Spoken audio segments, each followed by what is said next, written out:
馬丁路德講咗一個好好嘅一個提醒，佢話祈禱啦 ，pray and not let God worry。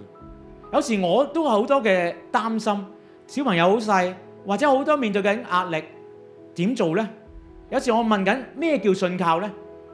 就係你有幾憂心。如果我成日講信靠，梗係信靠咯。如果我仍然憂心嘅時候，我冇信靠到，我仍然係坐唔安、瞓唔落，亦都食唔落。但係當我發覺我個心態面對緊挑戰嘅時候，越嚟越輕鬆喎，唔再有憂慮喎。嗱，呢一個就係真正嘅交託，呢一個係真正嘅信靠。信靠就係咁嘅意思，讓上帝去擔當啦，讓上帝去 worry 啦。俾我一個好好嘅提醒就係，今日弟兄姊妹，你面對緊嘅問題嘅時候，嘗試去交託咯。點樣知道你自己交託啊？就係你越嚟越少咗擔心，你越嚟越發覺，咦，鬆咗喎，你就真真正正學習到咩叫交託。